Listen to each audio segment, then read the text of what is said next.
This morning we went around to different schools in the area where most schools were up and running by 8 o'clock. All pupils, even grade ones, were they given their name tags. They were in their desks and in their classes. A bit of a challenge when it comes to admission because some parents have left applying to it only yesterday, and some of them only pitching at the school today looking for spaces for their children. But to tell us more about what is happening in the Mpumalanga province in terms of the first day of school this academic year is our MEC Mhaule. MEC, good morning. Just tell us, MEC, how has it been this morning? Good morning to you and all the listeners. This morning, even the report that I got from some of our officials, remember all our political principals, including the Premier himself, have visited various schools to see that what we said we want to see learning and teaching taking place on the first day is indeed taking place.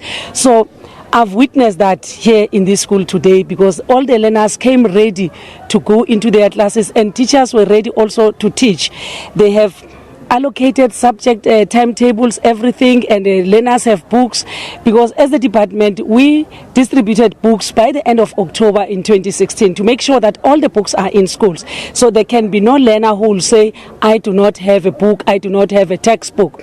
So we opened admission in May 2016 and it was closed in August, so that between August and November we'll address issues of a waiting list of parents who will say their children have not been admitted. But unfortunately some parents will wait until the first day of the opening of schools to go and seek admission for their children. But we are not going to turn them away. We are going to look if there's still a space available wherein the school is the only school in the area will provide for now a mobile classroom, and if there's a need for us to add an additional teacher, we will do so that there can be no learner that does not have access to school.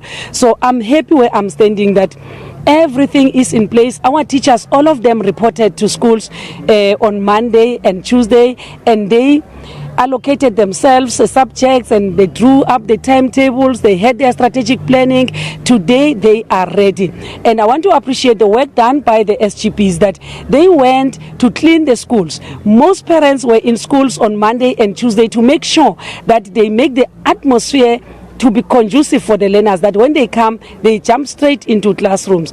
So here in Witriver, in Rob Ferreira War School, we have seen that, we have witnessed that. But what made us to come here today is because the overall best learner for the grade 12 of 2016 come from this school.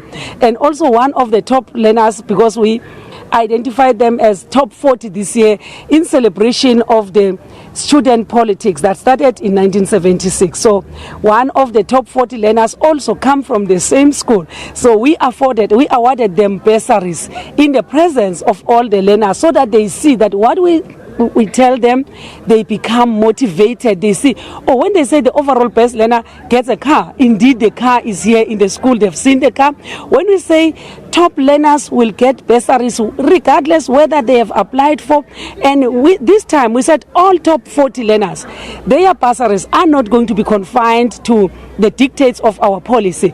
They will have the careers of their choices, and we are going to pay 100%, including tuition, accommodation, textbooks, and everything. So we really appreciate and we say well done and welcome all the 2017 class from grade R to grade 12. MEC, just tell us, we know that you were busy last year and the years before that eradicating farm schools. We have boarding schools. How is the situation at boarding schools? Our boarding schools are doing extremely well. Remember, the schools that we closed down, the farm schools, you find that it's one teacher teaching all the grades and all the subjects, which is not viable, and it makes the education of our learners in farms to be very inferior. So where I'm standing, we've closed more than 30 farm schools, and we've put our learners into our boarding schools. And when you look at the learners, it looks like they come from an affluent township now. When we took them from the farms, they were something else, and now they have changed. Even the complexion, even their attitude, their behavior. So they really appreciate. And when schools close, they refuse to go home because of the conducive atmosphere where they live. So we are going to build one extra boarding school this year to close about 8 farm schools. Yes, it's expensive, but it's good because we're not doing it for infrastructure, but we're doing it for the quality of the education of the farm dwellers. So the education they are receiving now it's high quality, and they have performed, and the pass rate was good in our boarding schools. Thank you. That was MEC for Education in Mpumalanga. Eben, it's all system goes in this province. Grade 1s are in class, and all grades and all schools, township schools, farm schools, boarding schools, everyone is in class. And it's back to you in studio.